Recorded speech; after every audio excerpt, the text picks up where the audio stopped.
Let's go, Chrome Dome. I think that's wonderful. Oh God, I Tim. fucking Oh no. God, Like I Tim. think that's funny. I'm like, yeah, let's go, Chrome Dome. Oh, Fuck you. God. I love that.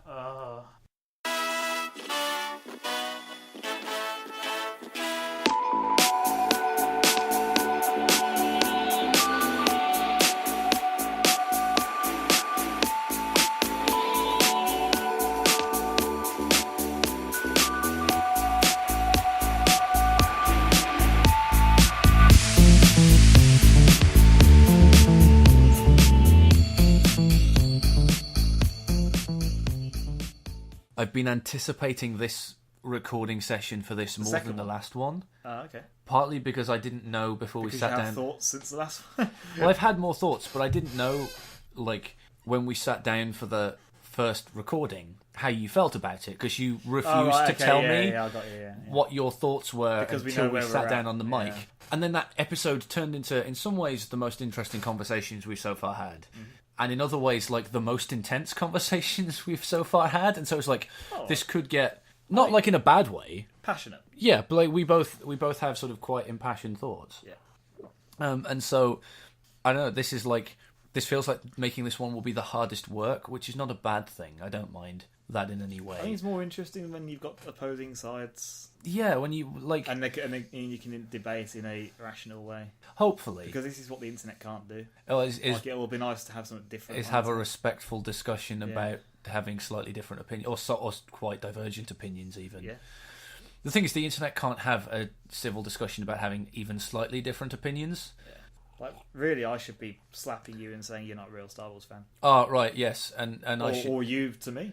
Yeah, or both. I've heard a lot of people saying, if you don't like Last Jedi, you're not really a Star Wars fan, are you? Like, fuck off. Brilliant. No, that's not how it works. Good. You've alienated a fandom. Well done. Good job. It's kind of depressing the extreme lengths people will go to point the finger and say, you're a bad person because you have a different opinion to me about a film. Like, grow up. Yeah. The problem I've had is, like, it's not just people who don't like the film who are acting artists. No. It's people like... It's humans. You might have seen, I retweeted this person who's like, it's really not cool if you're looking down on people for not liking the film because you like it so much. Actually, it's pretty mean to be like that. In the same way that it's like, because people are doing it, like, people are like, these idiots who don't think Luke would have been like that, you know, it's 30 years, dummies. Like, don't be a dickhead about it. That's not the point. But also, okay, you've missed the point, fine. But you're doing it in a really condescending manner. Yeah, it's like it's okay to have a different opinion and to not be a shithead about it. Yeah. It turns out. But, like, internet discourse doesn't allow room for people to have that kind of friendly discussion about how they maybe have different experiences with things. I think there's been a lot of sort of misreading of where people are at as well. I think a lot of people are just like, I like the film, I thought it was great, so everyone's going to like it. And then when people start saying, no, actually, I didn't like it, you're like, well, you're an idiot, aren't you? Like, we all like it. You know? But it's like, you aren't stupid for having a different opinion. Even if 98% of people like a thing, the 2% who don't like it aren't stupid. There is no film. They're having a different experience. There's no film ever that some people don't like. Exactly. Like, I struggle with it really, and this is one of the reasons I try and step away from, like, internet discussions of things, and I realise in some ways we are an internet discussion now. Yes, but we're trying to do it but in we're an trying actual to decent way. Right, and it's like, this is why I think it's interesting, because we're good friends. We are not going to start... Well, fuck you then. You're not a real Star Wars fan. Oh, fuck you, man. Have you read the books? I've read one Star Wars book, which you recommended to me. I gave it to you. Yeah, you're like, you should read this, all right.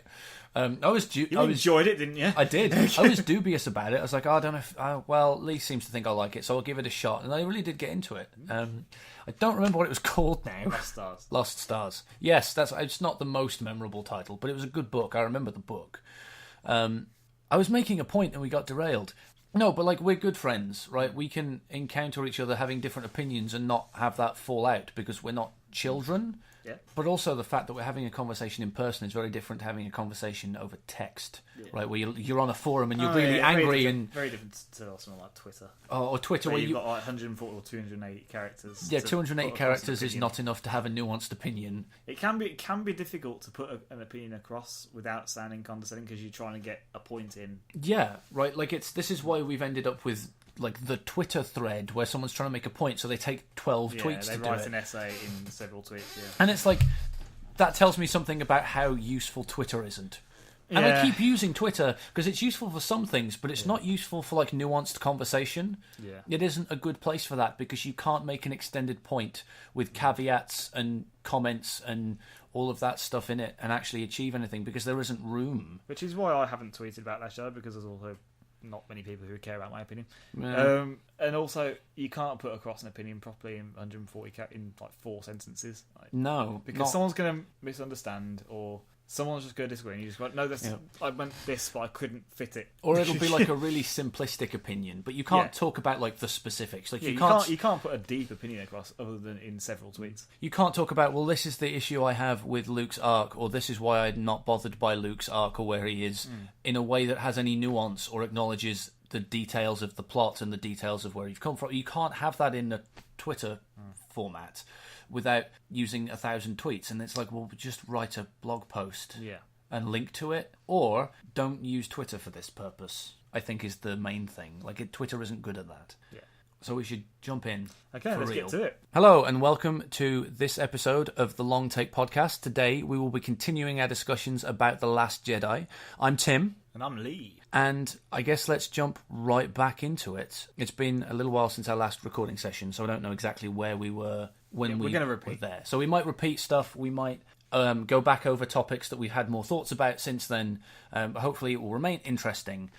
The thing we'd established in the previous episode was that you and I have somewhat divergent opinions about this movie. My opinion has completely changed now. Has it actually? Upon a further rewatch. Really? No. Oh. I was like, I thought you were bullshitting, but then you were so deadpan. And then I gave you... I was like, you've changed your opinion? You would... What? No. Okay, well, that's what I thought. So we have divergent opinions. I'm much more of a fan of it than Lee is, I think is what we established in the last episode. And I'm here to tell Tim how wrong he is. Yes, and it's going to be a completely unnuanced bludgeoning. And we're on the internet. So where do we want to crack back in? I have a couple of thoughts. Should we? Because you've taken extensive notes. I have. Just like I did last week, and we've gone the opposite way we have, this time. Yeah. So let's start with you. Okay. You've done more work on your phone. So the one thing that was really bugging me during our last conversation that I couldn't quite place like what my response was supposed to be, and this may have been clear in the conversation where I'm trying to make a point but I don't really have anything close to like an argument, is when we're talking about the Dreadnought and your argument that if they hadn't blown up the Dreadnought would have killed everyone. And that wasn't, like, I don't feel that that's true watching the movie, and I have I think a better way to articulate why I think that's not true now. So let's start with that point, because it's really just a recap from last episode. So I think the movie does a couple of things that paint Snoke's ship as being a bigger threat than the Dreadnought, right? So the first thing it does is the first shot you get of it arriving shows it to be massive in a way that to me felt like, well, obviously this ship is bigger than the ship they just blew up, right? And I was like, am I reading that right? So I went and looked it up. And according to like the official sort of external sources, the Dreadnought is about half as long nose to tail as Snoke's ship. And that's the narrower length of Snoke's ship. If you were to turn it round, it's sort of like 7,000 kilometres is the length of a Dreadnought. Completely different ships. By like 60,000 kilometre wingspan. Yeah. Like, they're massive. And I feel like, for me, one of the foundational things I understand about Star Wars is when they want to tell you a ship is more powerful, they make it bigger. Like, that's basically how... like, which isn't to say that it's the best ship, but it is more dangerous in general because it's massive. And the other thing is, they make a big deal, like, this is Snoke's ship. It's his flagship. It's his personal ship. And I struggle to imagine a universe in which Snoke's ship wouldn't be one of the most powerful ships in his fleet. So for me, those things very clearly signal that Snoke's ship is a bigger threat than even the threat they've just escaped from. And then the other point you were making was about, well, like, I think they call it an autocannon, the one that hits the planet. I can't remember. the gun that shoots I just know the what base. it did. The big red gun that shoots the base. The ray gun. They should call it that. That has different connotations in this trilogy, though, doesn't it? It's a gun specifically for shooting Rey. Yeah, Kylo developed it himself. Oh God, she'll not beat me this time. That's no. But like that cannon, like, is a threat to the capital ship of the rebels. Like, I don't remember what it's called. The Raddus. There we go. It's a threat to the Raddus largely because of range. I think in the same way, like when in the chase, they're able to stay out of range of the fleet's guns because they can move as fast as they're able to. And also their shield can repel. And their shield, like they can put all the focus on the shield at the back of the ship. And we can see that in order to be that far away, they have to be at far enough distance to be safe that the First Order's like fighters, Discount Empire, their fighters are out of range. When they're at threat of being blown up by the dreadnought at the start, they can't get that far away because all their fighters are still entangled with the dreadnought and they don't want to leave their fighters behind. Yeah. Right. So I actually think that had Poe retreated, they'd have been able to get out of range of the dreadnought's cannon. Yeah. So I don't think the argument that the dreadnought would have killed them. No. Sort of I'm not talking up. I'm not talking about right at that moment. Yeah. I'm talking about it'll follow them with the other ships through hyperspace, emerge, and then zap it. Well, this is my point, is when they get out of hyperspace and then Snoke's ship arrives, I'm saying if they can escape escape Snoke's ship, they could have escaped the dreadnought. I know what you're saying. It's basically my argument. In Star Wars, usually bigger is better. We're not talking about your average Star Wars film. This is a very different Star Wars film. It doesn't seem to me that the same rules apply, that bigger is always better and more weaponry. They talk about a weapon on the Dreadnought that it seems no other ship has. They're not talking about that weapon again on Snoke's ship. The Dreadnought it's not the ship, it's the gun they've got, the autocannon or whatever it is. They demonstrate what it can do and how far away it can be to do it. Mm-hmm. And so, if they'd said in the film something like, Snoke's ship has that weaponry as well, so it was pointless. Like you've basically blown up a ship only to have Snoke's ship here, and it's got the same thing. You idiots! If they'd done that, then you could reasonably say, "Well, what a fucking waste of time that was, Poe, you twat." But they don't do anything like that. So, in the same way that I think we've had previously, like if it's not in the film, it has to work in the film before you reinforce it in books. Oh, I agree with you. Same with canon with stories. I agree with you. It works in the film. The films are important. The books can reinforce stuff and add to stuff, but they can't be the leading thing. You can't. And this is a mistake I think they've made with some wider canon. If it's not in the film about whatever Snoke ship is, like how big it is or whatever, it's not relevant. I agree with you on that count. I feel like the way that they shoot the arrival of Snoke's ship, and the way that they behave when they're like, "Oh shit, it's Snoke's ship," like the behaviour of the characters in response to that, I understand. Like those things for me tell me enough about how dangerous it is that I don't need you to tell me specifically what it's armed with. So for me, like I buy that that's a more dangerous ship. I think there's some thinking about. I think there's some intelligence and thinking about. Are people going to figure out that if we just let the Dreadnought live or whatever, if a lot of people have spotted this. It's not just me who's thought about the Dreadnought thing. Oh, sure. So if a lot of people can think of it, surely they must have realised we may have to cover this. And I don't think it's Snoke's ship. It could be just the fact that Snoke's on it. It could be just the fact that it's huge. There has to be some informing of why. Like, you can't just say it's Snoke's ship and be like, oh, well, they had their weapon as well then. Because the weapon never gets mentioned again, and we see what the weapon can do. Sure. As far as we know, it's only on the Dreadnought, because they never mention it ever again. Well, my argument isn't that clearly Snoke's ship has the same gun. My argument is Snoke's ship is in the powerful gun. It may have a more powerful gun. Is it at least as powerful, if not a more powerful ship in the abstract sense? And for me, at least, and like if you feel differently, this is fine. But for me, at least, that's all I need to buy into the idea that the threat level is increased. If Snoke's ship has a more powerful weapon, we saw what the Dreadnought could do. Mm-hmm. Why doesn't Snoke's ship do it? Why can they escape this more powerful, bigger ship with a more powerful weapon, but they couldn't have escaped the Dreadnought? Well, this is my point. I think they could have escaped the Dreadnought. But the Dreadnought has been shown to be able to blast things away from huge distances.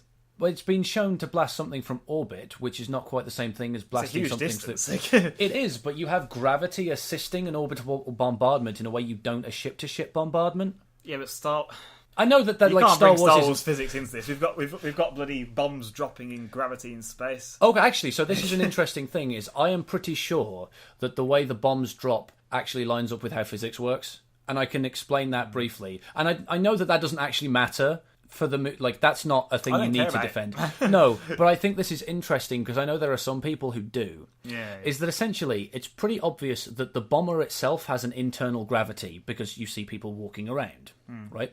The bombs are inside the ship when they are dropped. Yeah. So they are behaving in accordance with gravity when they're released. They fall out of the ship.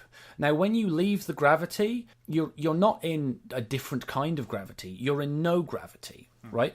Which means that there isn't a force acting on them. But they're already in motion. And we know pretty basic physics is that an object in motion tends to stay in motion unless something interferes with it. Which is to say, if they're launched inside gravity, once they leave the ship with the area of gravity on it, they're going to continue travelling at the same speed until they hit something, which is to say, the bomber. Like, that kind of is how that would work if you can buy that there's an internal gravity on the ship. Yeah, I think I saw Pablo Hidalgo, I think he's like the chief story group. Mm-hmm. Like, I think he said something like, "There's gravity in the ship, so they all just go." You're not going to find me. No, and I don't getting quibblish about. I don't think it matters. Physics. But in terms of like, this is something with an audience, and this is a complaint I've heard elsewhere. I feel like it's worth saying. Like, that's an odd complaint to me. From people don't like the film, so they start nitpicking at things that aren't because worth they don't picking like at. Some things, they're just going to nitpick at, and it's also got this thing. Yeah, it's like No, I don't care about that. I care about actual story issues. Sure. So, the Dreadnought. Yeah. We see, from my view, it's a large distance from orbit onto a planet. It can blow something up. No trouble. We kind of need to take this thing out. Yeah. Because it's a fleet killer, as Poe says. Sure. That's where my problem comes from. Just the fact that Snoke ship is there, we don't hear about the weapon again. Like, oh no, it's an autocannon. You know, we don't have to have some sort of like expositional kind of thought. Oh, he's got the autocannon again, so it's okay. Like, Poe's still a dickhead for taking the time to explode the other one because there was no point. I don't want that, but I want some semblance of, well, now we're really in trouble. And I don't think it's Snoke's ship is quite enough. Fair enough. I mean, like, I think we've both presented arguments, and neither of us is going to change the other's mind. So maybe this point of the conversation has worn itself out. But I think we've done that. We disagree. Yeah. I wanted to. Yeah. I think it's a clear plot hole. You're happy to rationalise it. I think the movie, for me, and this is the point that I wanted to make by going back to it, is for me, I think those things that the movie presents tell me what I need to know. But like, I don't think it really I've made my point clearly now, which was the thing I wanted to do with that note. That's fine. Now what do we talk about? Because that was like a hard. We're just going to go through my notes to start with. Yeah, just may as well go through them. Yeah. Sure. Bullet point. I'm not going to go like from. That was a big part of your essay, wasn't it? It wasn't. It was some of what I wanted to get off of. So there was this other idea, and this is just like a small point where you were like, I agree with you. I really want to know what's up with the Knights of Ren, and it didn't come up in this movie, and that's kind of disappointing. Praetorian Guards, man. I actually think that like if they're the Praetorian Guards, that's a very different scene because presumably the Knights of Ren aren't 100% for Snoke before Kylo, right? So you don't get a scene where it's just Kylo and Rey versus the Emperor, Snoke's dudes. Discount Emperor. You don't get it to be that clean cut if they're there. I want to know what's up with them. I'm not 100% convinced that's the place you put them. I think if they're Knights of Ren, it lends more credence to the let the past die, kill it if you have to. But then it has to be like... He's killing his past. He's killing the Knights of Ren. He's going and doing his own thing. Sure, my point is that then you have to make it about him... I think he should turning on them as well. Yeah. That's like it becomes a very different scene if you want to achieve that. But I think the whole scene is Kylo decides I'm going my own way. I'm killing Snoke, and then I'm killing you fools as well. But I think and Rey helps him because she thinks he's turning. Yeah, and you have aesthetically you have the same scene in that it's them two against them all. Because once Kylo takes out one, everyone's like, "Fuck, dude," you know. Yeah, I think it would be there's an interesting version of that. I think the film it adds new things where it would have been just as cool, if not better, to do it with things we already know. Potentially, With some things. So I'm not convinced that won't see them in the third one, if only because the third one's an Abrams film, and they were mentioned in an Abrams film, and I feel like they're a thing that Abrams might care about, but Rian Johnson probably didn't care about them. Yeah. So I'm hoping we get to see some of that, and that itch gets scratched, because I want to know what the deal is with them being mentioned. I assume they're still out there. We have no reason to believe they're not. Yeah. Apparently, Rian Johnson requested that Abrams left certain things out of Force Awakens, and Abrams chose not to. Oh, interesting.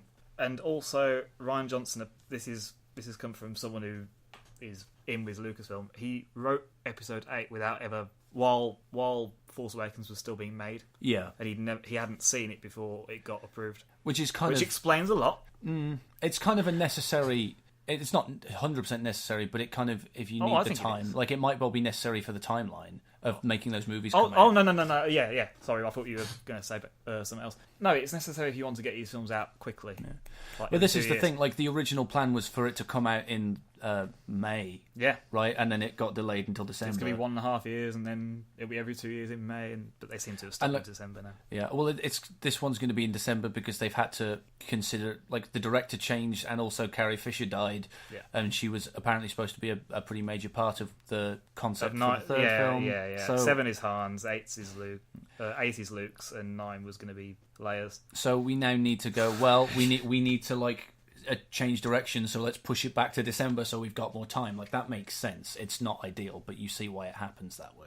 But I agree with you that, like, I want to know what's up with that, like, offhanded comment that they made, because this is a thing that J.J. Abrams does as a film director, is he loves this idea of, he loves mysteries, but he doesn't necessarily love answering questions. Well, he's going to have to now. He has to learn how to get out of this fucking mystery box and he's going to have to do it in a way that is probably not how he planned it to go. Yeah, because he wasn't planning to make that third movie. There's a lot of stuff in Force Awakens that doesn't get followed through in the same way as you may think. It's all, who's Rey? Who's the girl? Everyone giving her little quizzical looks like, who are you? I've seen a lot of people like, you're only disappointed that Rey is nobody because you made up theories for no reason. Like, no.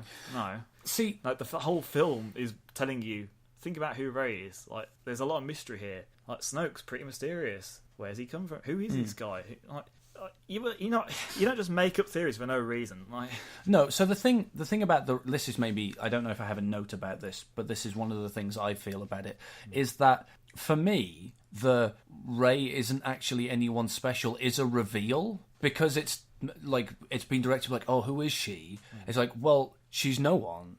But all the characters in the movie are assumed, like, Luke's like, who are you in this movie? Because she's like, why did they send you? And it's because she has this power. People expect her to be someone special. Yeah. And the fact that she isn't, like, is a reveal in and of itself. Yeah. And I feel like it's not going to, like, that's the thing that can carry weight considering what this movie is trying to be about. Yeah. Like, I think it's a difficult thing to attach weight to. Yeah. It's like, she's no one.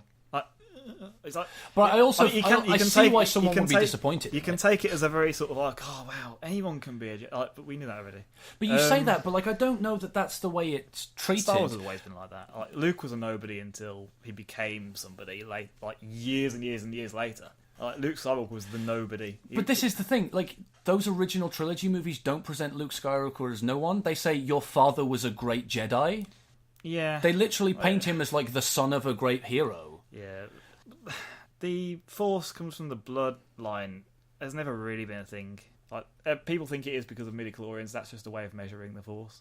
It's not. That's not it's in your blood kind of, like, it's in your family. Anakin's a nobody in a way. He's the chosen one. He's been born. He's a virgin birth, but he's come from nothing. But even he then, hasn't got Force sensitive parents. Even then, putting the virgin birth thing in there is very provocative way of saying, like, he has been, like, making him the chosen one as opposed to just the person who happens to be here. But I think all the Jedi in the prequels, no one's saying they're anything special. Like, Obi-Wan's not special. He's a nobody, really.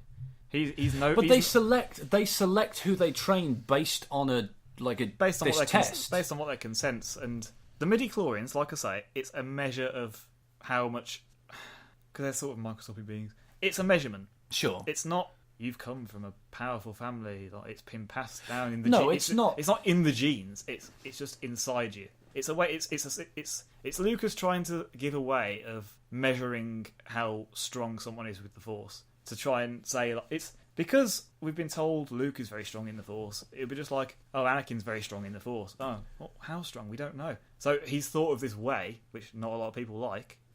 He's sort of like almost off the charts. Over 20. Like, it's over 9,000. Over 20,000. Master Yoda doesn't have an like. It's trying to sort of be like, wow, who the fuck is this kid? Yeah, I know. I understand it. So I don't. It's not for me. It's not about the midichlorians thing. It's about like the prequels. No, but the whole point is it's not in the genes. It's not necessarily in the genes. It's all the Jedi in the prequels. They don't just come from families who have the Force inside them. But like, you've still got a story where you've got this order choosing who gets to learn how to use the Force and who doesn't. Like, the Jedi are still making that choice. They're able to go, no, we won't train you, right? Yeah. That's still like a core part of that. And then the original present like Jedi as like. Well, they're all extinct, aren't they? Exactly, but you Luke present Luke is like, the only one strong enough. But Luke is presented as a lineage. It doesn't say there are no Jedi or are no people who have the Force inside them. Sure. Like the whole thing with the Force is everyone has it. It surrounds us. It binds us. Everyone's got the Force. But it's just only certain people can use it. But like the thing about Rey being no one isn't about saying, oh, everyone can have the Force. It's about saying anyone can be the hero of the story, which is a different like thing, because like plenty of people have the Force, but not everyone gets to be the hero of the story in that way, right? Like it's about democratizing the hero ideal through this like you were no one, but you've been chosen by the Force, or like you've got this power that you're learning to control. Yeah,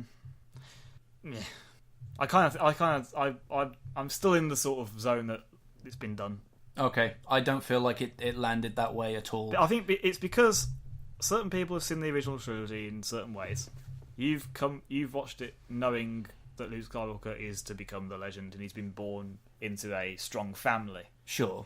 Some people have watched it where, who's this little farm kid? But like the movie tells you that his family is important. Your father was a great Jedi is one of the first things that Obi-Wan tells him. But you don't know anything about the Jedi and what they were. Like he doesn't say there was a Jedi Order and you'd be inducted and trained. Like, no, he doesn't give you the details, but you know enough about from the way that Obi-Wan talks about the Jedi and like is as like one of the last of them to be like, your father was great. Your father was someone important. That's what he's telling Luke. He says he was a great pilot, a cunning warrior, and a good friend. He doesn't say anything else. Which is to say, he was important. Like he was great. He says he was great. A great pilot and a cunning warrior. A great pilot, a cunning warrior, and a good friend. You're describing a great person. Anything really. And he's lying about most of it.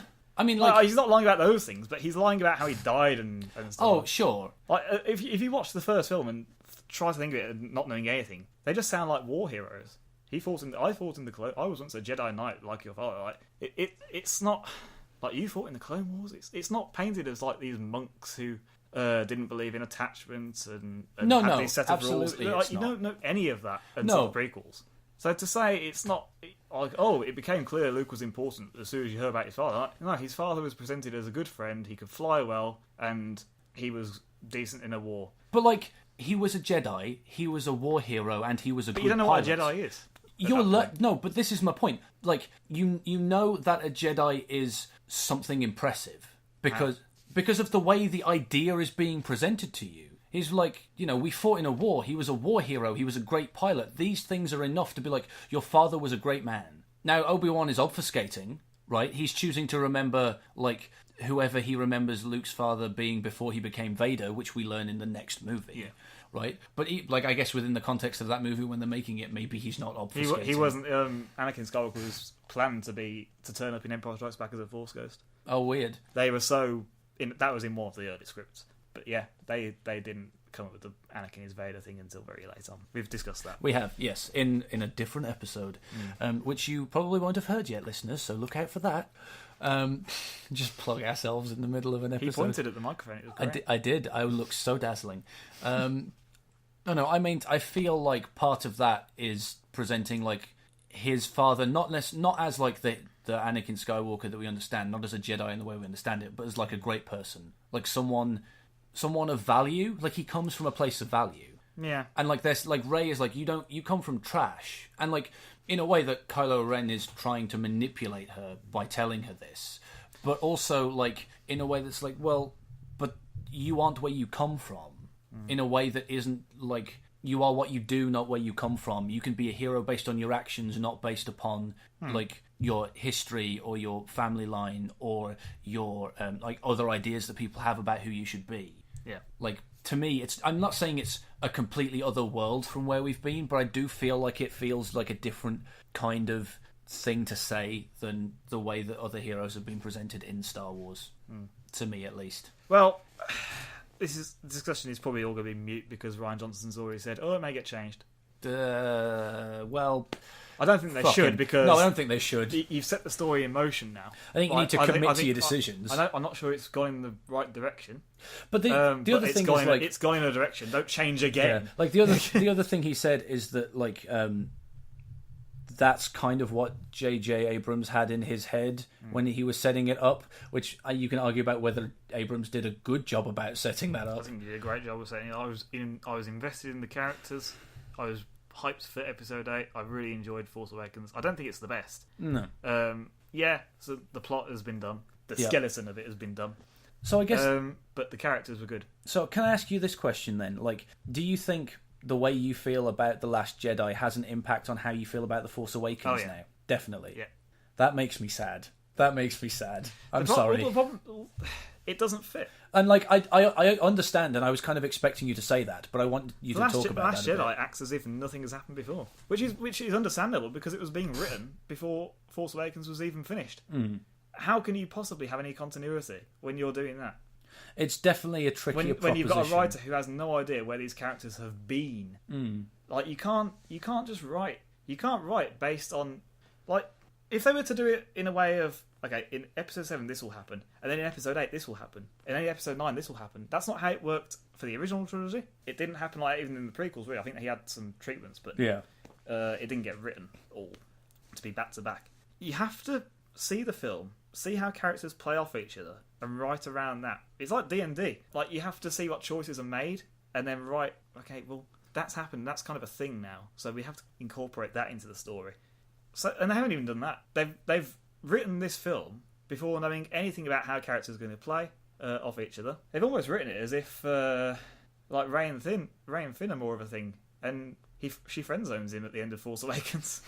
So, like, this whole film is like, Finn has to get back to Rey, and then they meet up. It's this wonderful reunion, and it's great because they are friends. But you could almost look at it as like being more than it is.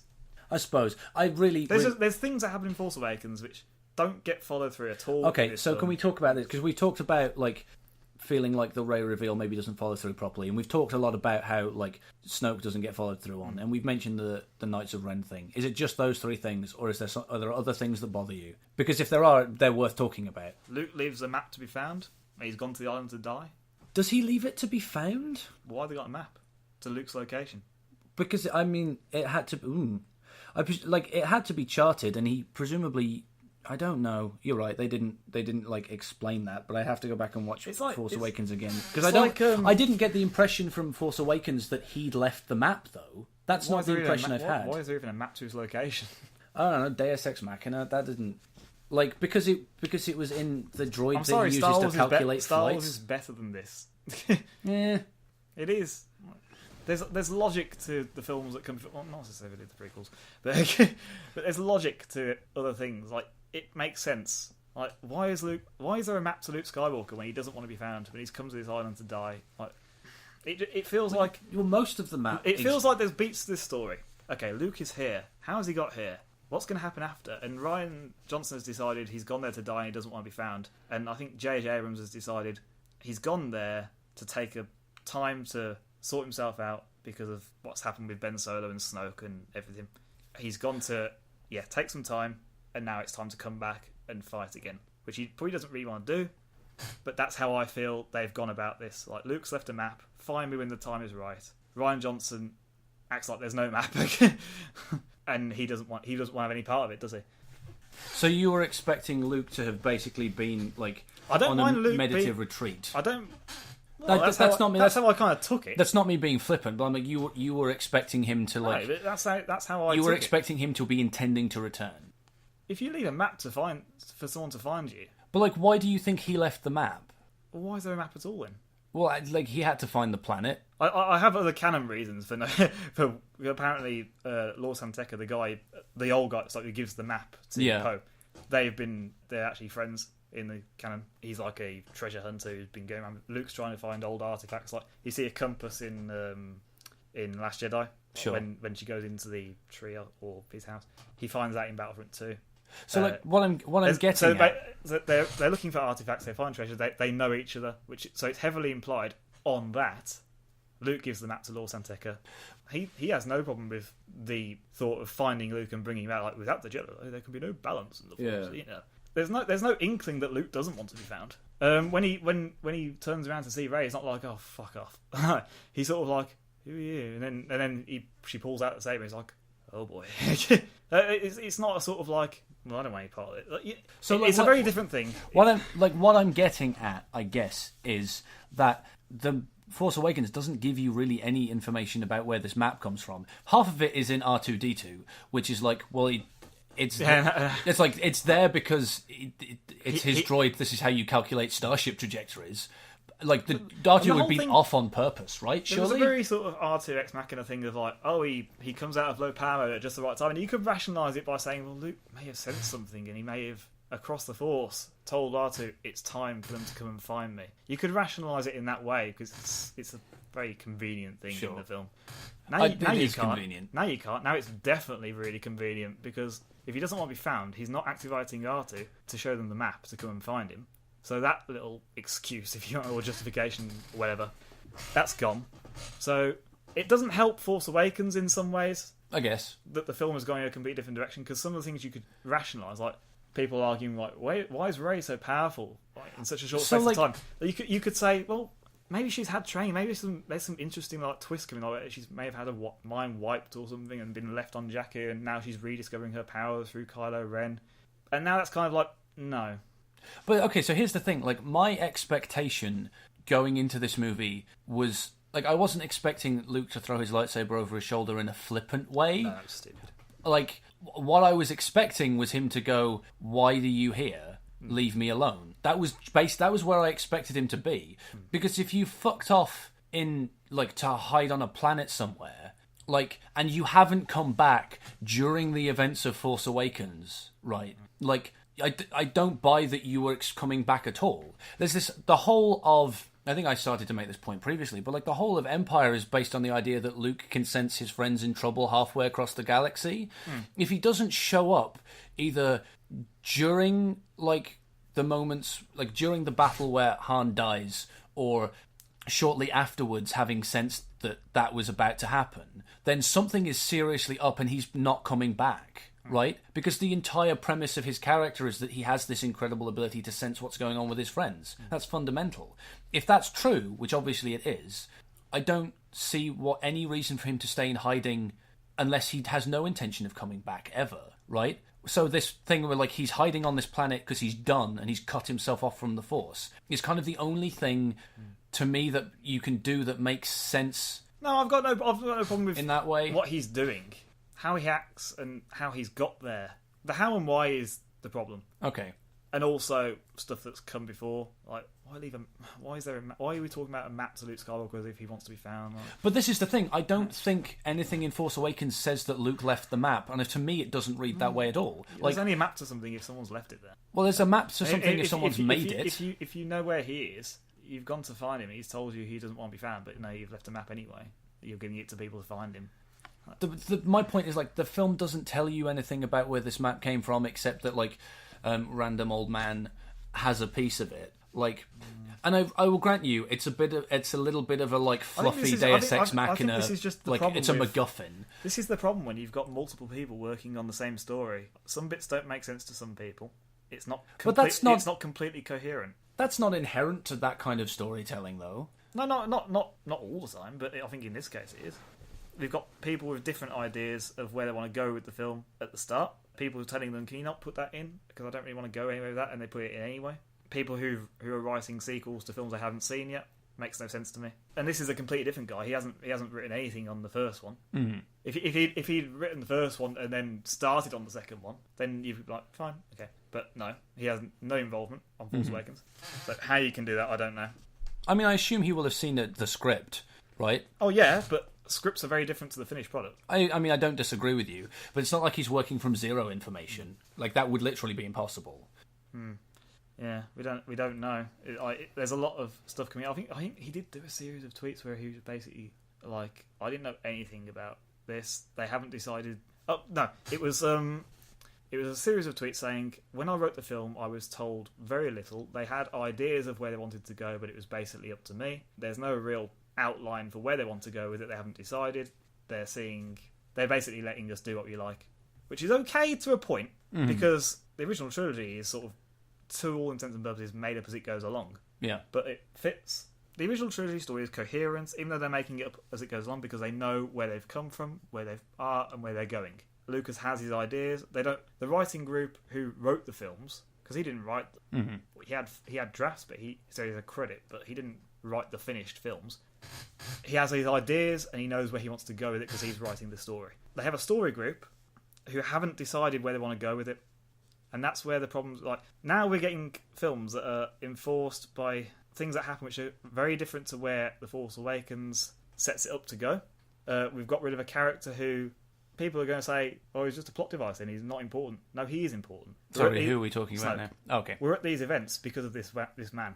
Kind of need to know what's up with him. Okay, but why? And I say He's an this, important character. but like, so we've not long had this conversation because we recorded Return of the Jedi right before we had this part of the conversation. I don't think, like, you don't know that much about the Emperor in the original one's talking trilogy. about stuff he did. No one's talking about, like, the Emperor turned Anakin. He destroyed the Jedi. He turned the Republic into the Empire. No one's talking about that. It's not important right now. All we get in Force Awakens is Snoke turned Ben. Sure. And then we get the First Order. How are they here? Why are they under Snoke's rule? We don't know. We know the Emperor rules the Empire because they're the controlling Emperor. galaxy. The Empire is him. It's the embodiment of him. That's how you work that character. In Force Awakens, we just have these things. We're not informed as to why and how. But you don't get any why or how in the original trilogy. You just get, here is the Emperor. No, but there's 30 years in between the last episode and this one. A lot of stuff has happened. The characters are talking about a lot of things happening. We're being caught up. We're not with the characters. We don't have that knowledge.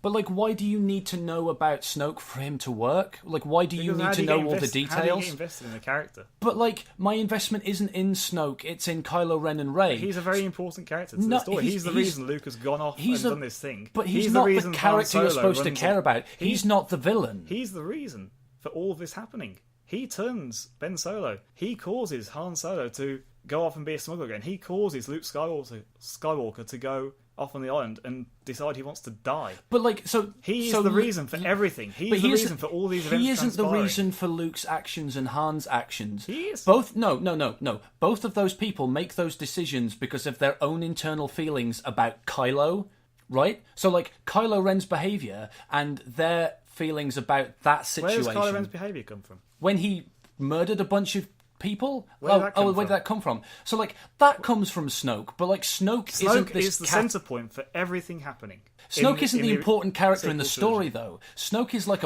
he isn't the character you're supposed to care about, and he isn't an arch-villain. You don't care about... Yeah.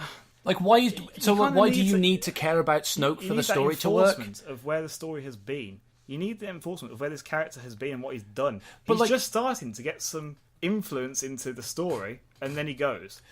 You need to be up with the characters. This is my point. Is like I get very little information about the Emperor, and I don't give a shit about him, but I care about Vader. You get enough information about the Emperor. I feel like I get a similar level of information, which say I don't know much about him until the third movie. First two movies, he's called the Emperor. I think you know a lot about the Emperor before you. It's you do not know much about the Emperor until like the Return of the Jedi. He rules by fear and corruption, dissolving the Senate. In the first one, we hear about that. Dissolving the Senate doesn't mean much. It does. It means you're not going to be... there's no democracy at all now. It's all led by fear. Like, I know that there's no democracy because there's an emperor. Like, literally, he's the emperor, so I know he's in charge. There's still a Senate that has some degree of... what they think is a degree of power. Now that's a statement. There is no power. There is no way that you can reason with this man. He is ruling. But like he's not. By fear. He's not even a character in the first film. The Empire is the character, and he is the embodiment of the Empire. Sure, but my point is that like he means all these things to the plot, but he as a character doesn't exist until the second movie, and you get very little of him in the second movie. He doesn't exist in the first movie. He gets talked about. The Emperor has dissolved the Senate. Okay, that. Having a line isn't the same thing as being a character presence. I know that. He's an idea in the first movie. He isn't a character. He's barely a character in the second movie, right? He's there, but he's not a major character. He's there to inform Vader's character and arc. He isn't a character in his own right. He informs Vader's character, right? Like, that is how that works, because he doesn't have, like, personality. He had a bit, but, like, he shows up in one scene. Yeah, and it's a big scene. Yeah. It is. But it's not a scene bullshit. about the Emperor. It's a scene about Vader. But you learn about the Emperor. You didn't know he was a Force user until that scene. Okay. You didn't know Vader was his lackey until that scene. What do you know about the Emperor that you don't know about Snoke? You get information about his character. What's Snoke's motivations? What is he like as a person? What can he do? We just start to learn about what he can do. Like, why should we be afraid of this guy? Why should you? Because he can shoot lightning out of his hands. Why am I afraid of the Emperor? Because he's the Emperor and he shoots lightning out of his hands. Like, my argument is that, like, Snoke is not more deep than the Emperor is in those first two movies. I'm not saying the Emperor is deep, but we have an idea of who he is and what his motivations are, what he can do.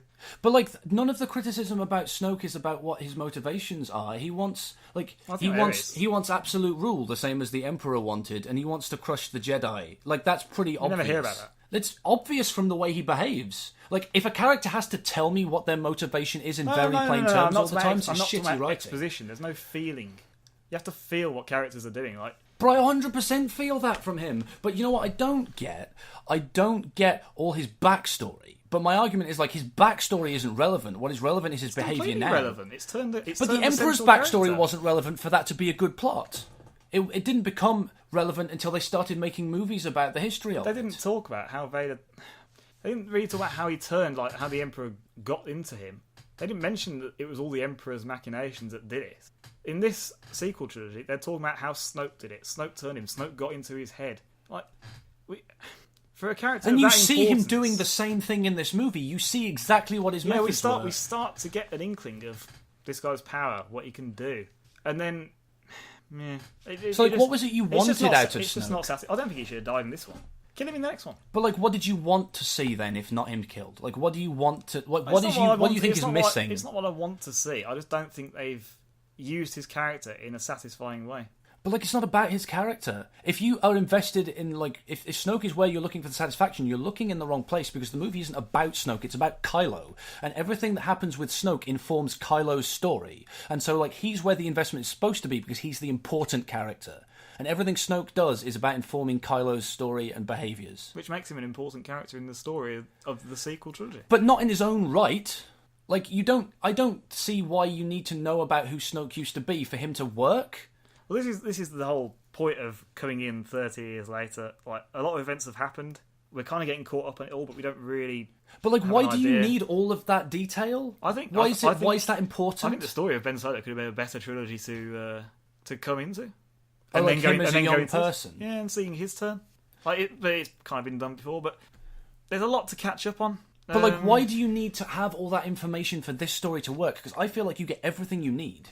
I don't feel like there's information missing that's important. Obviously, there's stuff we don't know, but I don't feel like the stuff we're missing makes me unable to follow the plot, makes the plot feel discoherent. Discoherent? Incoherent.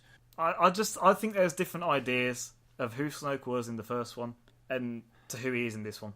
But, like, I don't... Like, so we had this conversation... what he's going to do. We had this conversation before the movie came out, over the last 2 years, where, like, people had theories about who Snoke was. It's not about theories. And... No, but what I'm saying is, like, my assumption was always that he was some new character. Yeah, of course he's a new character. Right, like, so... But he has been talked about as I was there throughout the Republic, as they became the Empire, and through Palpatine's death. Like, he talks about how he's seen all this, and throughout a great career for Vader... He made one lack of judgment, and that's why Kylo Ren follows him. Like, because everyone's like, why does Kylo Ren think Vader's so badass? He turned in the end. Like, well, the point is that out of one, it was one mistake. Yeah, as they're talking about. So Snoke's been there the whole time. That this has become clear for the hardcore. So if he's But like been for there the all hardcore, a this lot of time, those, like the hardcore people who are going to follow all this other stuff. you have to like look a lot- after these people. Like yeah, but They like are your core audience. that stuff. Then no, they're not though. They are. No. Here's the thing. They're the This repeat is, no. viewings. The core audience is the vast numbers of people who are gonna like See it once and then never see it again. see it once and buy the Blu-rays and buy the merchandise. The core audience are largely children. Like the super fans, like We'll see it 5 or 6 times in the theatre where the money is to be made. see, this is my point. Like you have to talk about number of people. Like the super fans are a minority of the people who care about Star Wars because Star Wars is one of the biggest properties on the planet. Yeah, and not a lot of people care about it like the hardcore fans do. But like liking People- it more people doesn't make think- you more important on a people- number no, no, no, scale no, no, because no, they no, no. want to know. Like they, as a company, care about numbers of people. They're more concerned about like 5 million people who will buy one Blu-ray than they are about 200,000 people who will buy 1,000 Blu-rays. That's a really bad, shitty set of I don't numbers. My think- point I- is, like I don't Disney, think- Disney and Lucasfilm care about volume, not quality, in terms I of think there's who more. they're There's reaching. more volume in making people into hardcore fans. I And mean, looking like, after sure. and looking after those who are there. If you just aim for casual fans who are just going to watch the films and not really buy anything But else my again, point is that like they do serve those people, but like the people who care enough to go and find out that stuff about Snoke in the extra stuff will get the things they want in the extra stuff. but no one's going to read that now because who cares about Snoke? Like if you cared or before, why do you not care now? What changed in this Because movie it that makes proves you not he's not care going to about go him? on to be an important character. He's been an important character, but now he's just been hacked down because he couldn't sense the saber flickering. Okay, so let's talk about that because my feeling about this movie, like my core focus, like main thing I feel about this movie is that every decision it makes serves the thing that it is trying to say exceptionally well, right? Like every decision it makes is about it making. It's talking about 2 or 3 things, but it's trying to make statements and examine ideas, and everything it does those things. And so, like Snoke not being able to like catch what's happening with the lightsaber is about examining the arrogance of power and like Yeah, I know what it's about. well exactly, but like it serves itself. It says something and it says it effectively because don't it think it's thematically executed resonates. well. But it like what's bad You've about You've it? just watched him flinging Rey around, flicking sabers off her head. Because he's externally focused. He's focused on She tries Rey. to get the saber. Fuck off, girl. Yeah, exactly. And then He's incredibly powerful, but he can't sense that because he's arrogant. It lands. It only lands if you've seen him be powerful. If you haven't seen him be powerful, then you go, oh, he's just weak. But you need to know that he's powerful for you to understand that it's arrogance that brings him down. It feels like a really weak way of killing him off. Like, you've done all this, you can read into Kylo Ren's mind. Yes, okay, he's arrogant. The Emperor was arrogant, but he goes down like a bitch. Exactly, that's the point. He goes out weakly because he's too arrogant to realise what the real threat is. That's textual, that's intentional, that's the whole point of the scene. That's deliberate, that's what the movie is about. Yeah. One of the many things it's about. Like, maybe it's not about something you wanted the movie to be about, but, like, it's doing a good job of being what it's I don't about. think it does a good job. Definitely, like, it all ties into itself. No, I disagree. Okay. I don't agree. Shall we move on to a different point, I then? think it's a weak way to kill someone. But why Who's does it supposed need to be who's strong? built up to be an important character in some people's heads. You've never thought he was an important character. A lot of people have. This guy is a big thing. He's the reason all of this is happening. This is the thing, like, I think the expectation, for some reason, is that he's going to be as important as the Emperor because he is in some ways analogous. Well, he's the next guy, isn't he? He's the next big bad, But, like, as you think. and they're taking the idea of, like, this kind of character and they're breaking it down by going, like, yeah, you can be that powerful, but if you're an arrogant asshole, the arrogance will bring you down. Look at how easy it was done by someone who was just a bit smarter than you. Or, alternatively, if you try and abuse people to make them do what you want, eventually the person you abuse is going to kill you. Yeah, but don't do that in the second film of a trilogy. Why not? Well, where's it going to go now? Because that moment allows you to do the idea of, like, Kylo potentially turning and then not turning and turning into the big bad in time for you to have him be a full-on bad guy in a last movie, if you want that. He's not a full-on bad guy. He's all over the Yet. place. He's all over the place. That's more terrifying to me than the Emperor. Genuinely, I am more scared of a character like Kylo Ren because he's reckless and violent and dangerous and not logical than I am of the Emperor. Because he is what Snoke calls Hux. He's a rabid cur. And there's 2 of them, and I am really excited to see what happens when the fucking angry man-child is left in charge of the Empire. Everything's going to go wrong. Exactly, right? Yeah, great. But it's going to be fucking dramatic. I don't know about that. I can't get excited about watching Kylo and Rey go at it again. We've seen it already. She can beat him. Yeah, there's reasons in Force Awakens, but she beats him. She's going to beat him again in Episode 9. Probably kill him.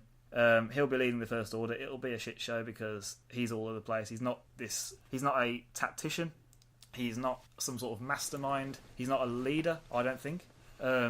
He's trying, like you see it in the Battle of Crait, he's just angry. Exactly. He's just an angry guy. And that's fine to a point, which is but also you got to be cold and calculating, and he's none of those things. But this is the thing, I don't necessarily want him to be successful. I want him to be interesting. I'm not interested in him being a successful archvillain. I'm interested in him being an interesting bad guy. I think he's interesting, but I don't see him as a massive threat to a resistance.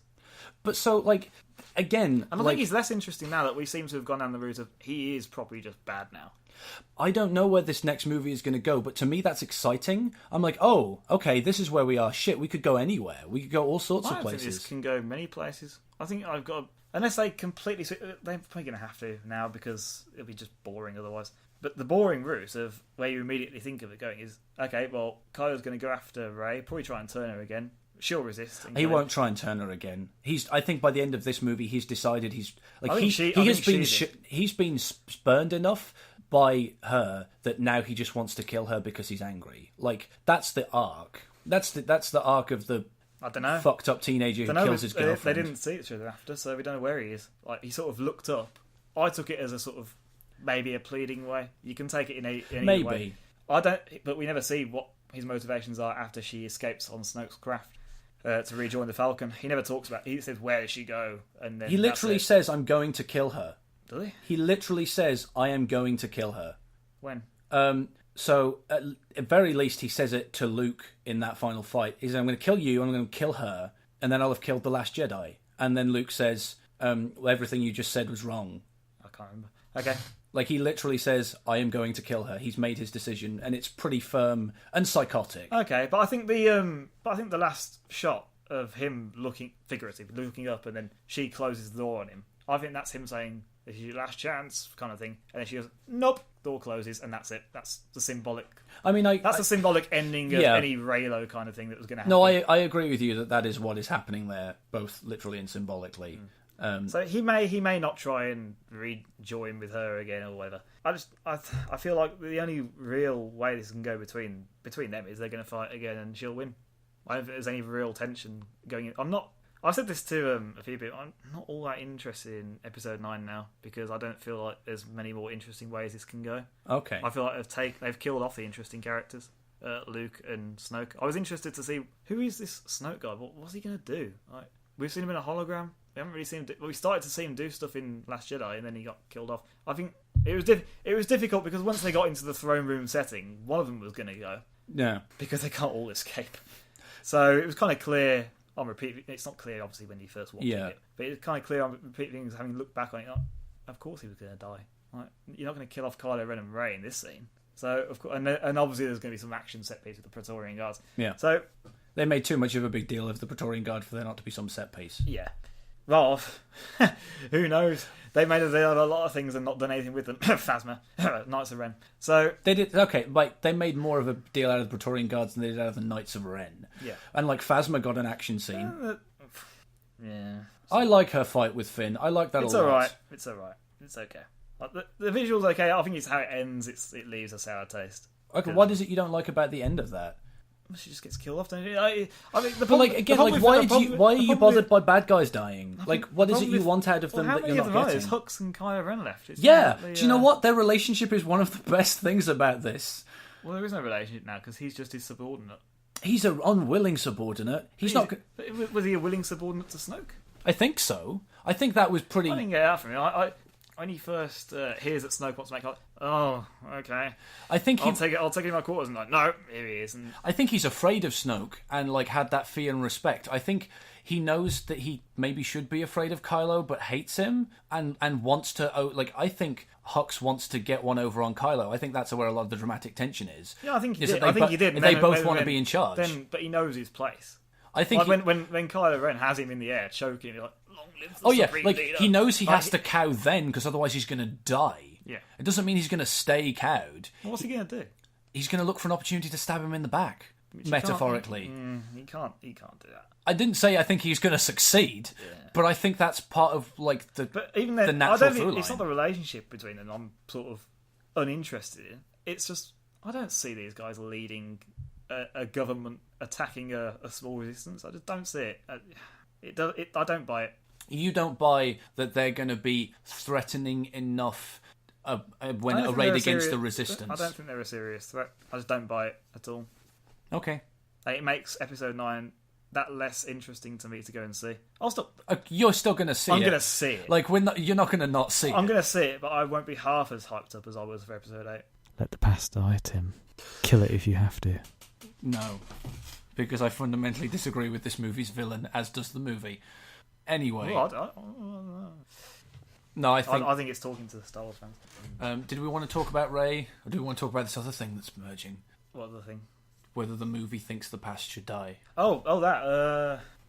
I think it's taking Star Wars in a different direction, which is not traditional for Star Wars. Not very Star Wars-y. Star Warsian. Yes. And I think that's what it's talking about. I think you like this Luke character in original trilogy. Forget about it all. We're doing something different now. I think that's what the film's about. I radically disagree with you. So let's talk about this for a bit before we get on to Rey then. I don't have a big opinion. I kind of have thought about this bit a lot. So okay. I have some. I think for me, the movie is presenting these like two like conflicting ideas about. You've got characters like Rey who have this same kind of reverence for the history of their galaxy and that war as we do as fans for those characters, right? Because she grew up hearing those legends in the world in the way that, you know, generations of Star Wars fans grew up loving Star Wars. There's an analogy there.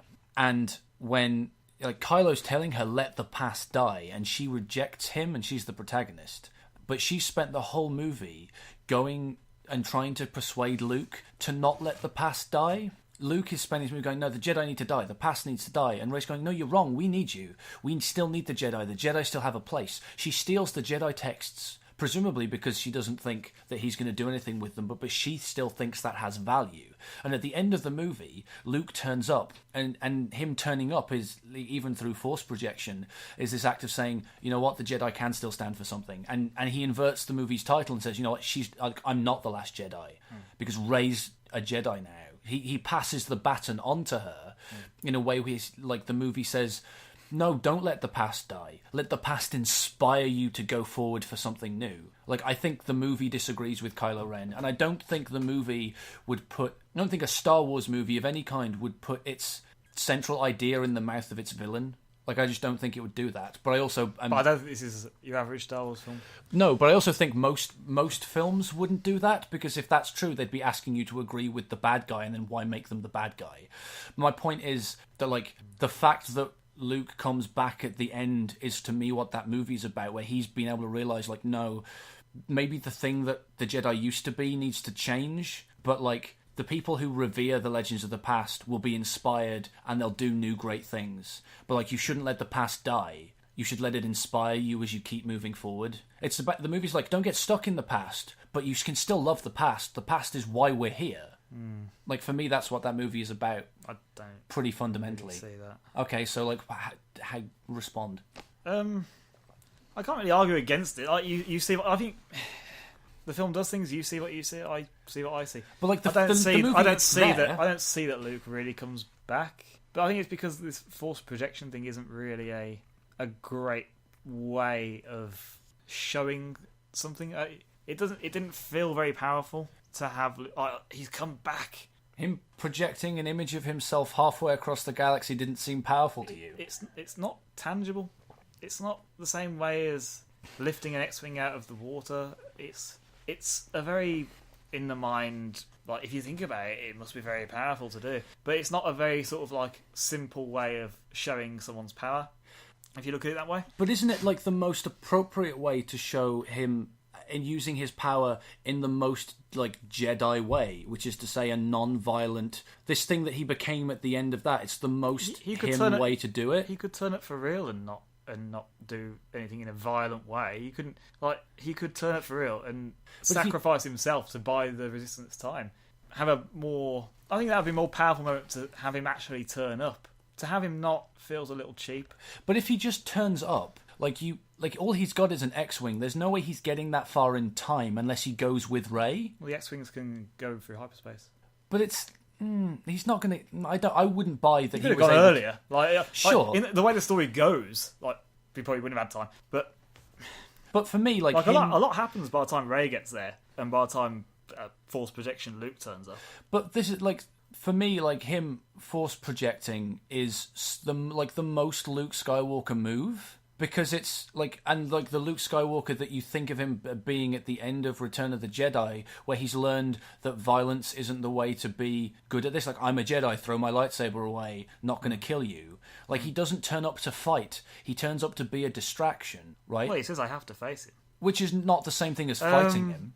I'm not asking him to fight and blow up all the walkers and kill Kylo. No one wanted that. No. I think people wanted something with a bit more tangibility about it. He's actually there. He's actually doing something. He is doing something. He's fooling Kylo Ren to buy him a little bit of time. It's not a great. I don't think the execution is a great way of showing someone. What's executed badly about it then? Well, the fact that he's not there isn't exactly. It's difficult to attach a great amount of heroism to someone who hasn't actually turned up. But they've already established... He sent a version of himself to it. But the movie establishes earlier on, when Kylo and Rey are having Force Skype, right, the Force time, that was the better joke. When they're Force timing, Kylo says, no, you can't be doing this, the effort of this would kill you. Yeah. And it's not even as powerful How great would it have been if Luke hadn't killed Luke? That would have been a better way of showing, wow, he must be powerful because that didn't kill him. But the point is, the fact that he could maintain it for that long makes it must be incredibly powerful. Well, we don't know that. There's no reference for how long you can do it, just the fact that they're doing it at all. But this is the point, if something would kill you to do, that reads to me you wouldn't be able to do it, you'd just die. He's able to do it for a long time without dying. The effort would kill you doesn't mean... just trying to do it would kill you. No, that's how it reads to me. No, I think it reads to me like doing it would kill you. But the movie is telling you this kind of thing is incredibly difficult, and then you see Luke do it and be incredibly good at it. Sure, just telling me it's incredibly difficult is fine, but I just think it'd be like, wow, look how Luke has got he's doing this, and you can see the effort he's going through, and it's not killing him. Jesus Christ, this is the Luke Skywalker we thought. This is the powerful Jedi we saw him become, and it's not killing him. Oh my God! Snoke puts the connection up. He doesn't. That's a different thing. Snoke has put the connection up. It hasn't killed him to give them this Force projection to each other. You can read that in different ways. Is that the same thing as him projecting himself? Is the connection? Is forging the connection between them the same effort? Is he just sitting there going, "Oh, this is killing me," but fuck it, So, sure. So he doesn't die with a power that is similar because he's putting someone there rather than they're doing it themselves. Yeah. But he's putting two people there. He's putting someone he hasn't even met yet there, which is a little odd. But Kylo's met it, so I can. Yeah. You can get you can do a bit of mental gymnastics to get around that. It's not something. It's not something like, wow, I really can't think of a way of. No. But yeah. I don't know. My point is if Luke actually turns up, that's less impressive than him Force projecting. That's a lesser I think manifestation of his power, and it's also not as cool thematically. This thing, we're getting so bogged down because in themes in this film. But the point is, story. No, but the point is that the themes are the story, though. You need the way you express a theme is how you tell a story. That's what story is. That's literally foundationally how stories work. Story is important. If you can find themes underneath, No. great. A story that isn't saying anything is a shitty story compared to a story that does say something. All stories say things, but if it becomes about the theme rather than the story that's going on, but that's what storytelling is. Storytelling is about expressing ideas. Fundamentally, that's what stories are. The story has to make sense and be good. If you get bogged down thinking animal rights, war, profiteering, but they're all different things get misunderstood. It has to all. But what do you even mean by story then? Great things to think of, but you've got to have a good plot and an interesting story to go along with it. All ties it in together and makes sense. But this is my point. It all tie in. Just throwing themes into a story and not having it make sense isn't the be all and end all. But what doesn't make sense to you? Makes sense to me. like shoehorning in themes about animal rights. But it's not and things being shoehorned in. cancelled. It's Like, all it is. part of the It's same thread. It's all shoehorned part in. of examining the same things. It's about examining what being a hero is and what it means and what it's about. That's a different That's thing. the whole movie is about that. And like looking at how you treat animals is about what heroism is. And looking at That's how not nothing to do with it. It's all the Camso Bite stuff, that is. Animal rights. But like the whole movie, every part of the movie is about heroism and ideas of heroism. Everything in it is about that. It's looking at it from a bunch of different angles to fully explore the idea about what being a hero is, what being a hero means, how being a hero is helpful, and how the ideas about heroism are unhelpful. It's an examination of hero stories and the ideas of heroism in real life. Everything is more part about of that becoming about how you deal with legend status. Yeah, and that's part of failure. It's not the same as being a hero. Dealing with failure all the time. No, but like, fine. no, it's all great themes. The idea of the legend thing tells you like Luke was a hero, and now because he was a hero, he's become a legend. And how do you transition from one to the other, and what's the difference? And how does being a legend is caused by hero stories? Like that's all textual. I feel too much attention was paid to. We've got to have this theme in there, rather than. And now let's make a story, and forge a direction for the plot that will fit this theme. Like I agree. That's how you tell good stories. Themes are in stories. I agree. No. Good stories start at theme and then build a story to express the ideas. All right, fine. There's not a good story here. I mean, I disagree fundamentally. This but story we've does had that not conversation connect already. to any of the previous. Like we're all part of one story. Sure. These are episodes as part of one story. This film does not feel in any way like it's continued from what has come previously. So, like, I've heard your arguments about that in terms of like Force Awakens. I'd argue that there's a lesser connection to the previous trilogies. Like, it's and there shouldn't be. It comes in the wake of them, but it's not like foundational to those. And they're not separate trilogies.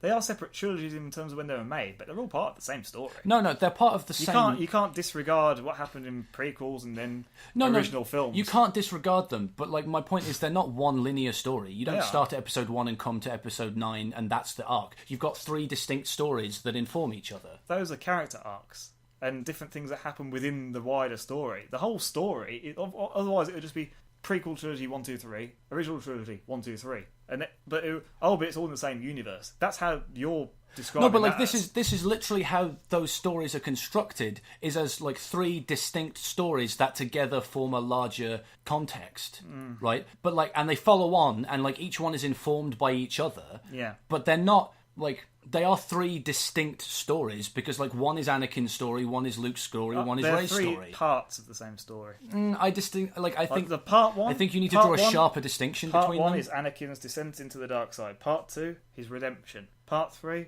don't know what that is yet. We don't even know what the end of that arc is, so we can't quantify it. Okay, what else do you want to talk about? Do you have another point you want to make? Do we want to talk about Rey in particular? That's what we were going to do. Yeah. You were the one who brought it up. What do you want to say? This Mary Sue thing. Okay.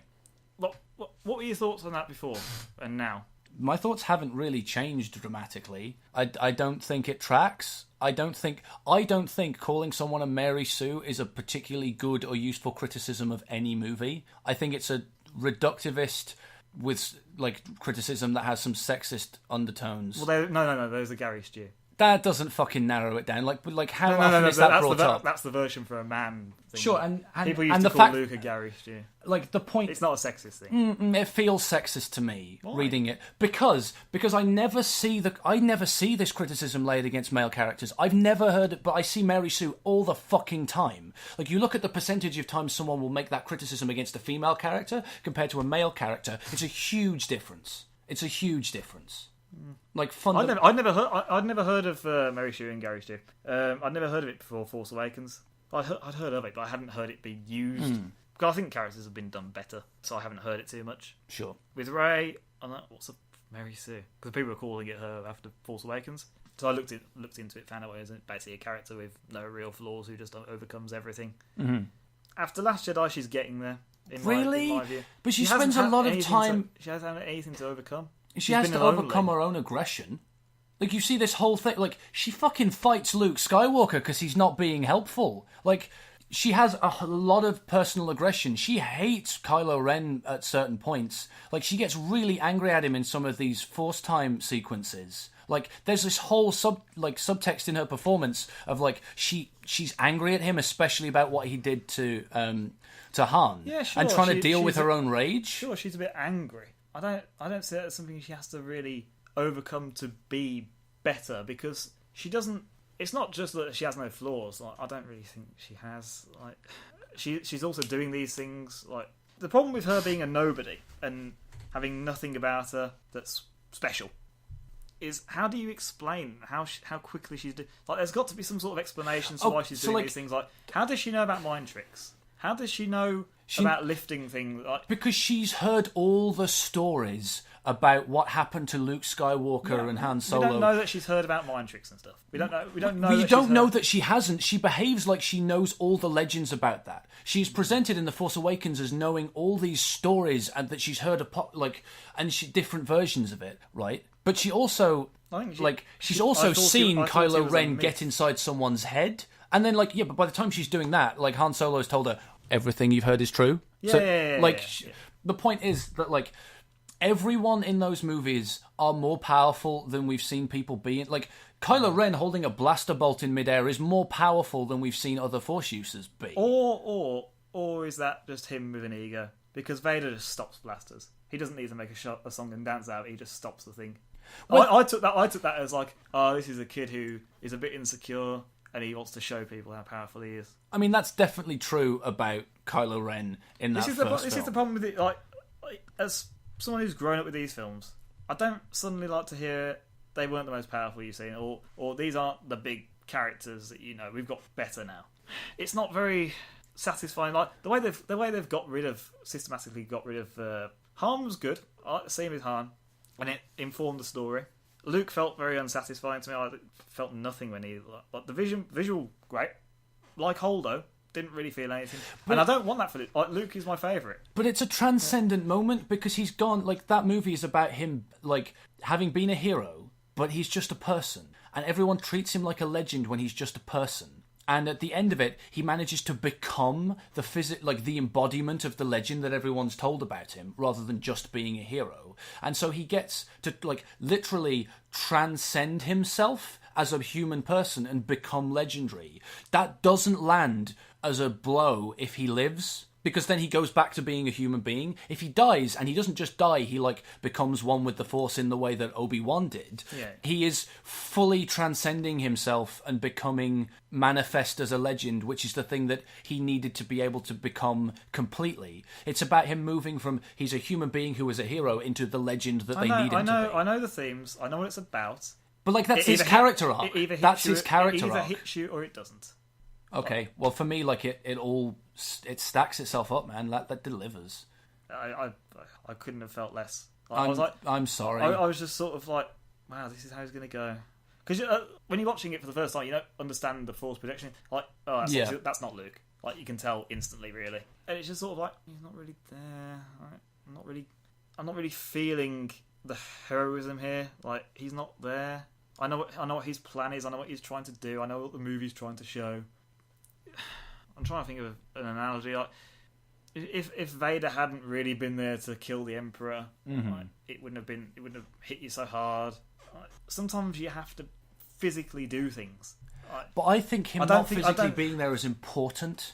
It's important to why it worked for me. For me, if he'd physically turned up and just dodged Kylo Ren's blows a bit and then died, that would have felt shit. To me, I would have felt like that would have been a shitty ending for me. I think the film has outthought itself. They don't want to do the sacrifice thing because it's just like Obi-Wan, which everyone would have said. I mean, probably, yeah. Everyone would have said. If he'd gone, it'd have been just like, oh, it's the sacrifice, same as Obi-Wan. If Kylo Ren killed him, if he just stands there, it would have been the same thing. So they've tried to do something different. The movie is so hell bent on doing things differently, in my opinion, that it loses track of the plot and the direction it should go in, because it's so focused on being different and not being, and they'll never see this coming kind of thing. They'll never see Snoke dying, apart from the fact that you do.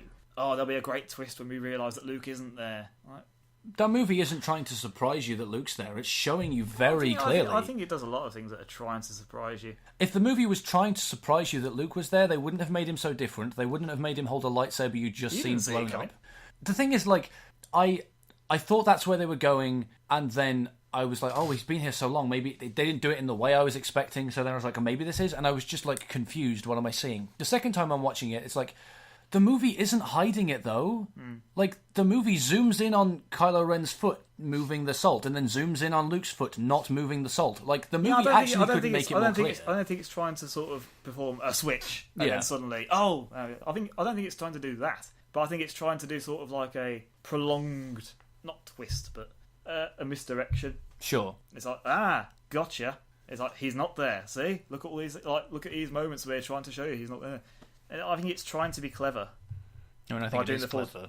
No, I don't think it's clever either. No, I said I think it is clever. I think that's clever. That scene. And I also think I don't think anything it does. A lot of the stuff in the film felt very cheap to me.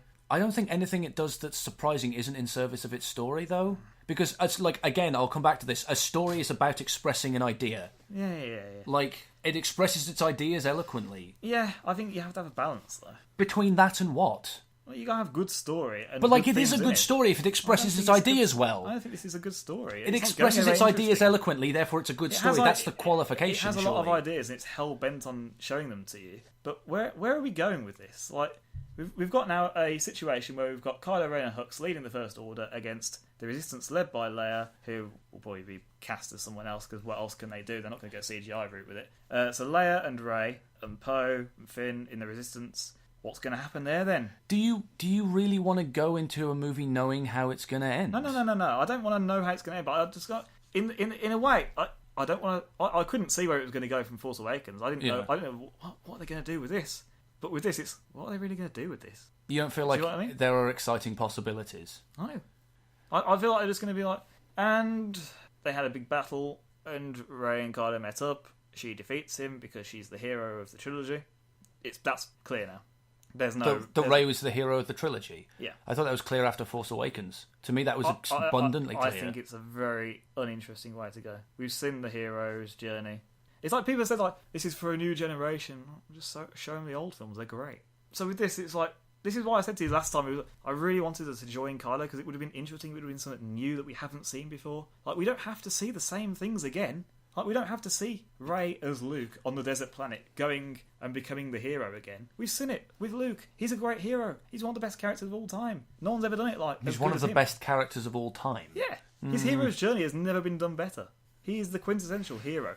I don't think they should be doing the same thing with Rey as they've done with Luke. They should have gone a different route with it. They may still do. They may...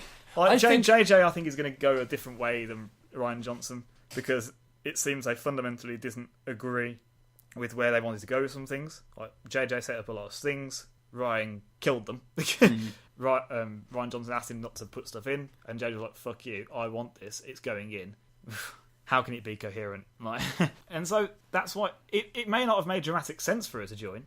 They were trying to show, oh, she's going a bit dark here. Ooh.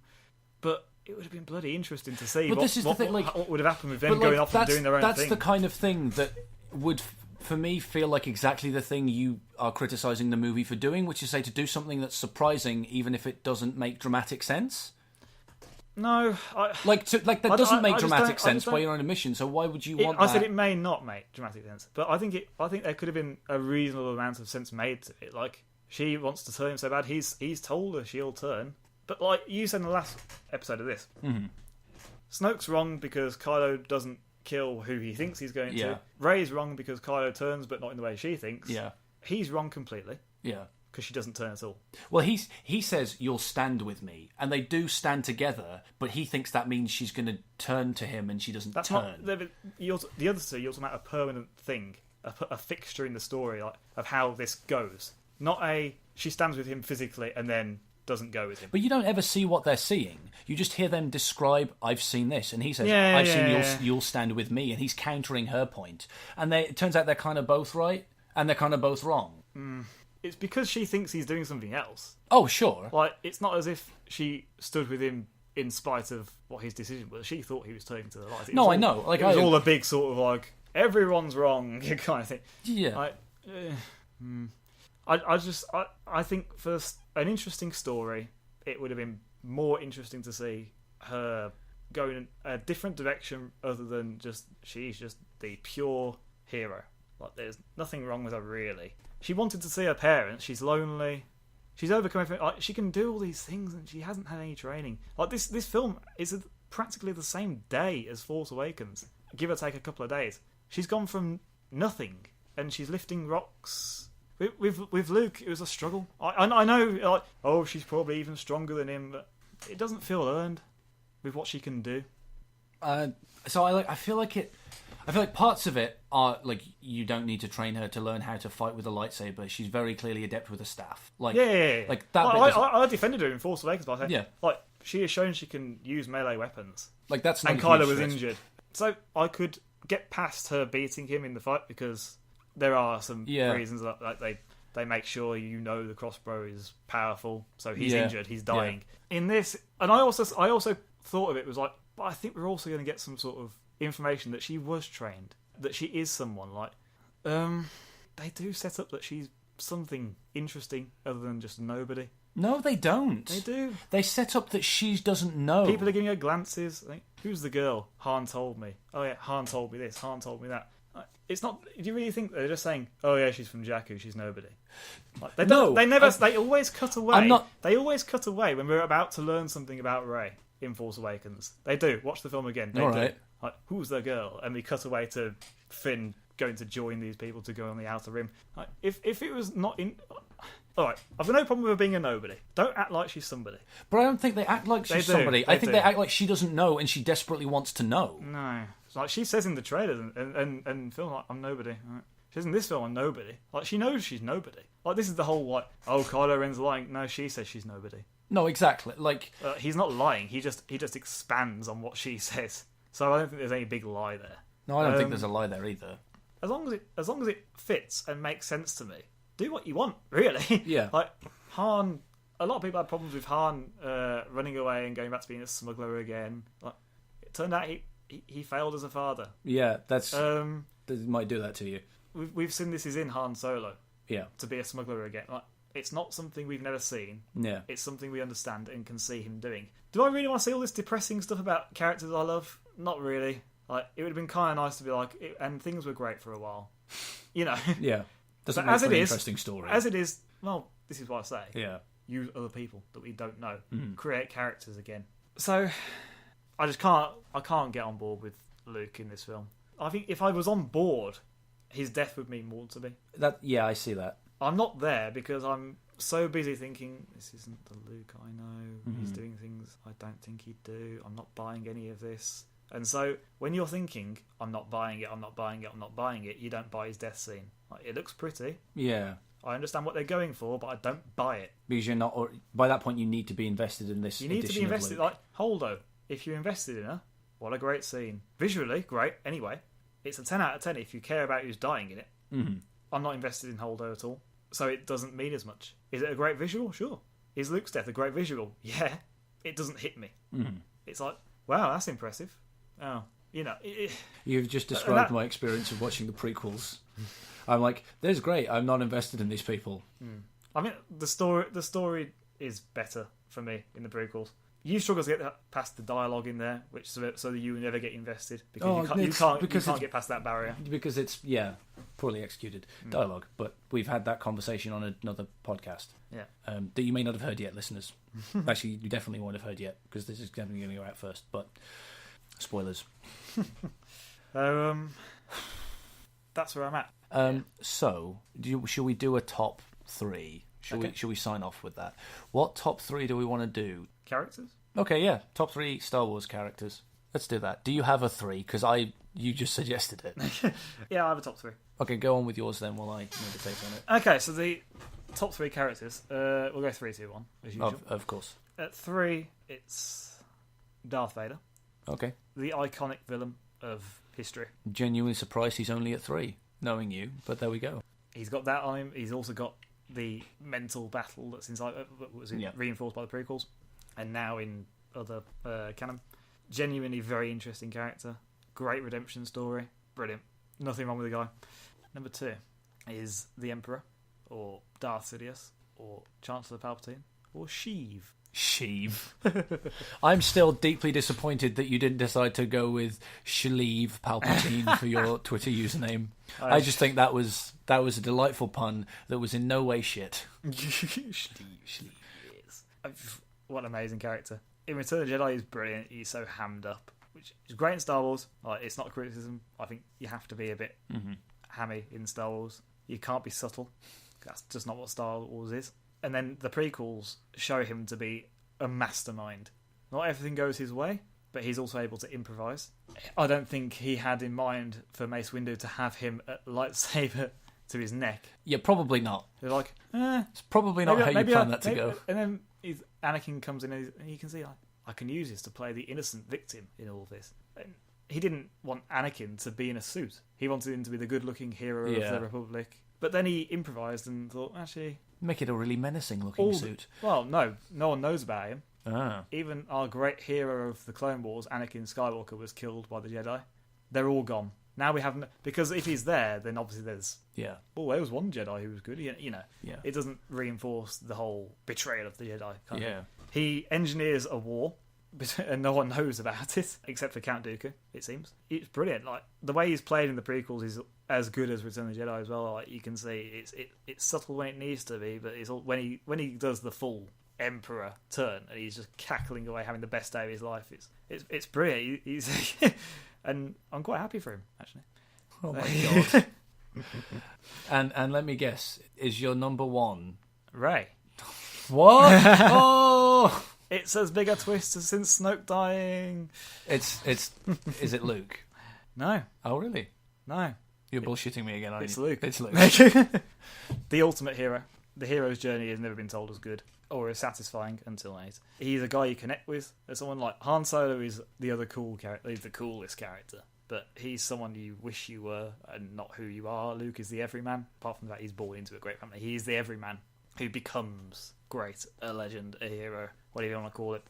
And that's why he is the best character Star Wars has had. And he is one of the things that has made Star Wars what it is. George Lucas is another one, Mark Hamill, the character of Luke Skywalker, the visuals of ILM, the work they've done. You can't underestimate the talent at ILM. Oh, and George Lucas brought it all together. He brought all the best pieces. He's not...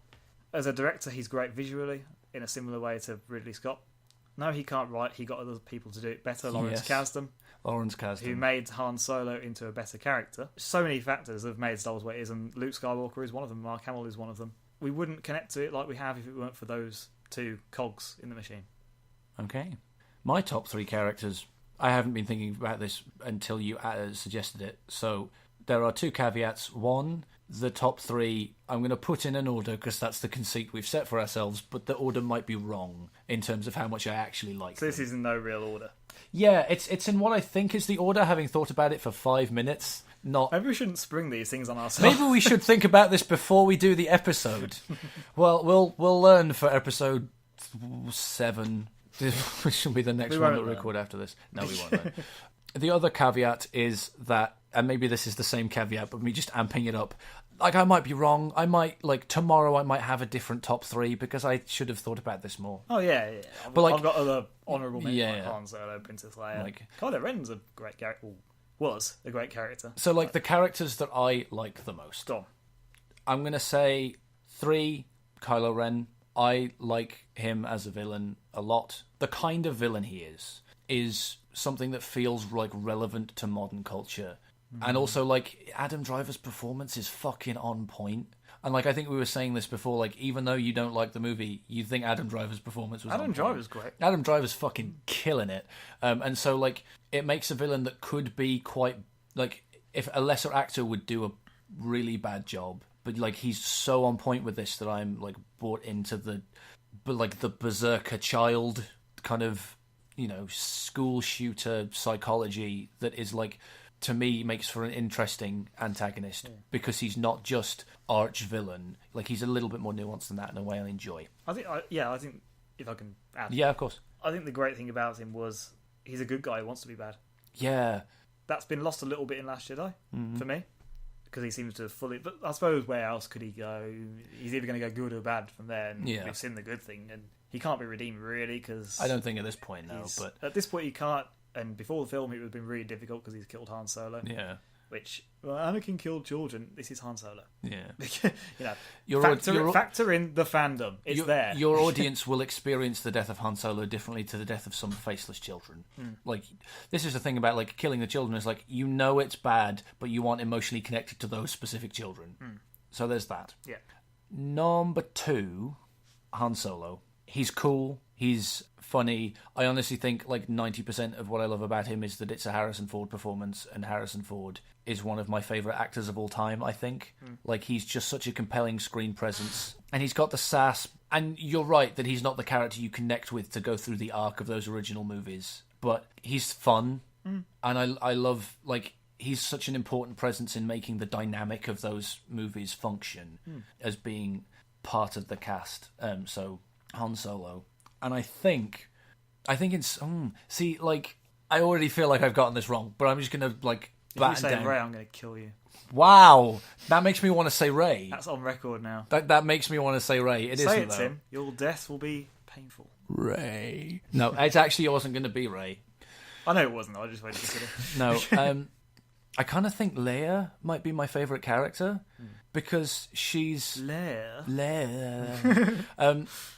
And I like across all the films, like I like older statesman General Organa, like as much as I like the princess who just like get in the shaft, flyboy or whatever the line is. She doesn't need to be rescued. She doesn't need to be rescued, and I like that, and I think she's well performed at every time she's on the screen, whether it's young Carrie Fisher or it's end of her life Carrie Fisher. She's giving like bang on performances, and Leia is just like.